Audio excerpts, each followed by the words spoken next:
ورحمه الله وبركاته. ازيك يا حبايبي؟ عاملين ايه؟ النهارده هناخد الاكسرسايز بتاعنا. طبعا انت لو ما خدتش الليسن بتاع unknown dimensions لازم تروح تاخد السيشن دي حالا. و let's practice on unknown dimensions. طيب اوكي، يلا كده نستارت. افتحوا كتاب المعاصر، الكتاب نفسه مش الاكسرسايز. اوكي، كتاب المعاصر page number 158 ويلا بينا. سؤال نمبر 1 بيقول لي length of a rectangle equal. بصوا بقى الرخامه بقى، بدأ يقول لي انا عايز اللينس.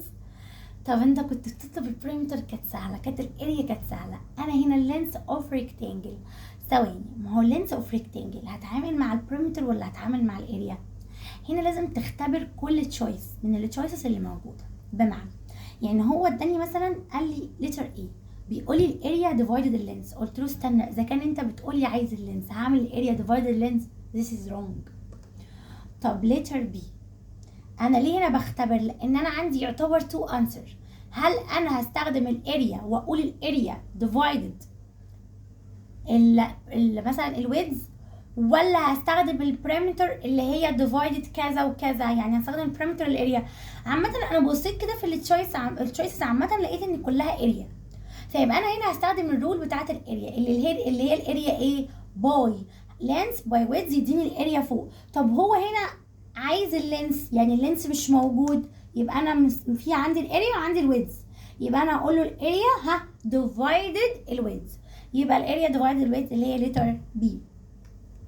سؤال نمبر 2 بيقول لي if the area of rectangle is 35 and its length is 7 then its width equal ايه. بصوا انا دلوقتي هقول له الاريا، احنا اتفقنا هنرسم تراينجل، اداني هو الاريا، يبقى انا هقول حط فوق 35 واداني طبعا اللينس ب 7، يبقى انا هنا 35 وهنا 7. طب انا هنا عايزه مين؟ الويدز. طبعا فوق 35 وهنا 7، يبقى انا هعمل اللي فوق ديفايدد اللي تحت، يبقى 35 ديفايدد 7 equal 5، يبقى 5 سنتيمتر اللي هي لتر بي. سؤال نمبر 3 بيقول لي if the area، برضو الاريا يبقى triangle على طول. if the area of rectangle is 48، رحت رسمه triangle وكتبت فوق 48 عشان هكتب تحت حاجه. قال لي and its width is 6 سنتيمتر، رحت كاتبه تحت 6، يبقى انا عندي فوق 48 وعندي تحت ايه؟ 6. اتاكد الاول ان هو عايز اللينس لحسن يكون عايز البريمتر ولا حاجه، يبقى انا هنا هجيب ايه؟ 48 divided 6 equal مين؟ equal 8، لان 6 by 8 equal 48، يبقى 8 يعني لتر بي. سؤال نمبر 4 بيقول لي a square، بدأ يخش دلوقتي هنا كده، ده سكوير. a square whose area، قبل ما اكمل area يعني المفروض triangle، فقال لي الاريا بتاعته 36، رحت كاتبه فوق 36. طب تحت هكتب حاجه؟ لا طبعا ده سكوير يعني كلهم قد بعض، فانا يا ترى هكتب حاجه تحت ولا اللي هي بتاعت 4 باي؟ لا دي 4 باي دي اللي هي البريمتر، عشان سايد بلس سايد بلس سايد بلس سايد، تبقى بدل ما بقول سايد 4 مرات فبقول 4 باي، لكن دي سايد باي سايد اللي هي سايد باي اتسلف. فانا فوق 36 وتحت مش هكتب حاجه ولا هنا ولا هنا، فانا عماله افكر مين اللي باي اتسلف، يعني مين النمبر اللي باي نفسه يطلع 36. طبعا 6، يبقى 6 باي 6 equal 36، يبقى الانسر 6 اللي هي لتر سي. سؤال نمبر 5 بيقول لي the side length of a square whose perimeter is 28. هنا بقى اتكلم عن البريمتر، قلت له ثواني، انا عندي فيه بريمتر واحد بس اللي هو بتاع الريكتانجل، هو اللي برسم فيه البار موديل عشان اجيب هاف البريمتر والكلام ده. ارجع طبعا للسيشن بتاعت الشرح لو انت مش ما رحتش. طيب لو انت عندك هنا قال لي بقى البريمتر بتاع مين؟ السكوير، قلت الحمد لله، يبقى انا برضو هرسم تراينجل واحط البريمتر فوق عادي جدا 28، بس تحت بعمل ايه؟ بكتب 4، لان انا عندي في البريمتر عباره عن 4 باي سايد ايكوال البريمتر نفسه، يبقى انا فوق هكتب 28 وتحت 4، ومحتاج السايد هيبقى بكام؟ فانا اقول 28 ديفايدد 4 اللي هي ايكوالز 7، عشان 4 باي 7 ايكوال 28، يبقى الانسر 7 اللي هي لتر A. سؤال نمبر 6 بيقول لي the perimeter of square is 40.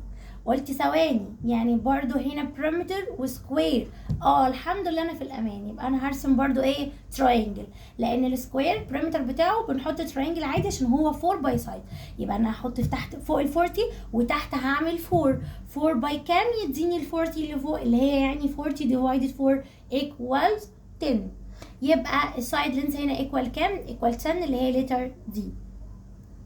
سؤال نمبر 7 بيقول لي a rectangle with perimeter. قلت اوف بقى، انا بتلخبط في الموضوع ده. لا خالص، الموضوع بسيط. طالما انت مميز واحد بس ان ده الوحيد اللي هرسم له ريكتانجل اللي هو البار موديل، رحت راسمه البار موديل واقول له استنى بقى عشان دي فيها ستيبس شويه. اول حاجه الميس قالت لي في البار موديل بتجيبي البريمتر اللي فوق. لا يا ميس، انا بجيب half the perimeter، يعني نص البريمتر. فانا هقول نص البريمتر اللي هو 22 divided 2، يعني 22 divided 2 باي كام يديك 22؟ 2 باي 11. يبقى انا هكتب فوق في البار موديل هكتب 11. طب تحت هكتب مين؟ هكتب الويدز اللي هو مين؟ اللي هو الفور. يبقى 11. طبعا اللي فوق واللي تحت طبعا بنعمل لهم ايه؟ لا محدش يقول لي ديفايدد، دوت مش تراينجل، دوت بار موديل، بعمل لهم ماينس.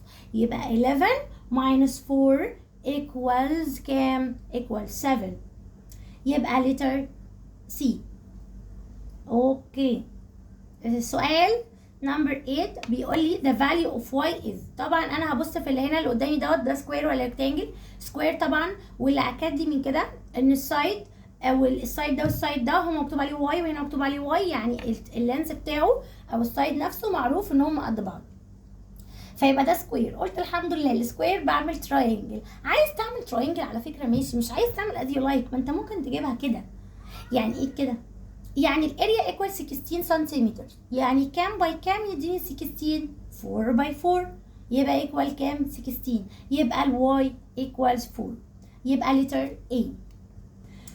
سؤال نمبر 9 بيقول لي a rectangle with area 15 سنتيمتر باور 2 and width 3 سنتيمتر. what is the perimeter؟ قلت له واحده واحده عليا.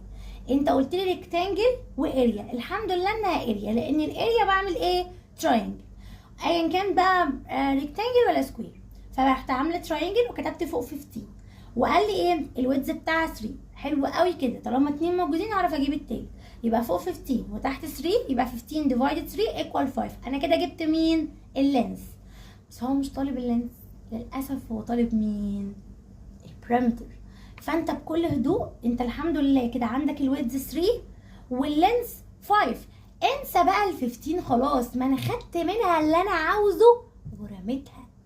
فيبقى انا عندي الويدز 3 واللينس 5. وممكن ترسم كده ترينجل على رواقه، ريكتانجل على رواقه، وتعمل السايد ب 3 والسايد التاني ب 5. اوكي. قال لي بقى وات از ذا بريمتر؟ قلت له ثواني، هو البريمتر للريكتانجل عباره عن ايه؟ عايز لو نسيت وعايز تعمل بريمتر يعني بلس بلس على طول، يبقى اعمل 3 بلس 5 بلس 3 بلس 5 هيبقى ايكوال 16. طب لو انا حافظ القانون وواد جامد جدا هعمل 2 باي وافتح براكت لينس بلس الويدز، يبقى 2 باي وافتح براكت 3 بلس 5 يبقى 3 بلس 5 الاول ايكوالز 8 واعمل 8 باي 2 يبقى ايكوال 16. يبقى الانسر 16. بس خلي بالك في 2 تشويسز مكتوب عليها 16. لا في السي وفي الدي. طبعا انتوا فاكرين ان البريمتر بيبقى سنتيمتر بس، فهتبقى لتر سي، لكن الاريا هي اللي بيبقى عليها باور 2 اللي هي السكوير. يبقى هناخد 16 سنتيمتر لتر سي. سؤال نمبر 10 بيقول لي a square with area 1 meter power 2. what is the perimeter؟ قلت له بالراحه، انا الاول هشوف الاريا، يبقى الاريا تراينجل وارسم فوق، بس هي 1 اصلا. anyway فوق 1 وتحت عايزه اعمل كام باي كام يديني 1، هي 1. يبقى احنا هنا متفقين ان السكوير السايدز بتاعته 1 و1 و1 و1، لان انا بقول 1 باي 1 يطلع 1 لان الاريا 1. يبقى انا كده خلاص انا فهمت ان السكوير عباره عن السايد ده 1 والسايد ده 1. قال لي بقى وات از ذا perimeter؟ بكل بساطه 1 بلس 1 بلس 1 بلس 1 equals 4، or ممكن تقول 4 باي 1 equal 4 على طول، يبقى letter D.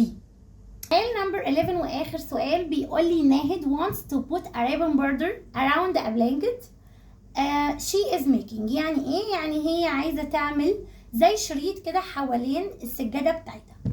فقال لي the width of the blanket is 3 meters. The perimeter of the blanket is 14.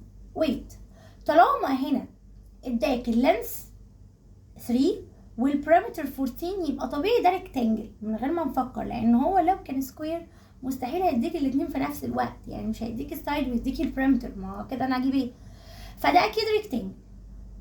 قلت له ماشي، فاروح راسمه ريكتانجل كده وبالراحه، وقال لي ان السجاده دي عباره عن ريكتانجل، فيها 3 متر، ده اللي هو الايه اللينس او الويدز، مش فارقه معايا. قال لي the perimeter of blanket is 14. قلت له ثواني، ده بقى البتاع اللي انا رخم اللي ما بحبوش، اللي هو الريكتانجل واروح قايله ارسم بار موديل والكلام ده كله. الميس قالت لي في البار موديل في البريمتر بجيب half of perimeter. يس، يبقى انا مش هحط فوق ال 14 كلها، دي الحاجه الوحيده الكيس الديفرنت بتاعتهم. طيب يبقى انا هحط نص ال 14 اللي هي 14 divided 2 equal 7، يبقى انا هحط فوق 7. اوكي، وتحت مين؟ اللينس او الويدز اللي هو مين؟ 3. يبقى هنا 7 وهنا 3، يبقى طبيعي الويدز هيكون كام؟ 4. انا كملت يا جماعه الريكتانجل بتاعتي، انا كملت الميسنج نمبر اللي مش موجود. يبقى انا كده بكل بساطه انسى بقى ال 14 خلاص، انت عندك ريكتانجل عباره عن 3 متر و4 متر. اوكي، راح قال لي بدأ بقى يسألني سؤال. الحمد لله هو سائل على اللينس، قال لي how long is the length of the blanket. الحمد لله هو طالب مني هنا ايه؟ اللينس اللي هو اللي احنا لسه جايبينه اللي هو عبارة عن 4. انا كنت فاكرها يطلب الاريا ولا حاجة. طيب يبقى 4 meters اللي هي لتر دي. وبكده الحمد لله نكون خلصنا، واشوفكم على خير باذن الله السيشن الجاي. جود باي.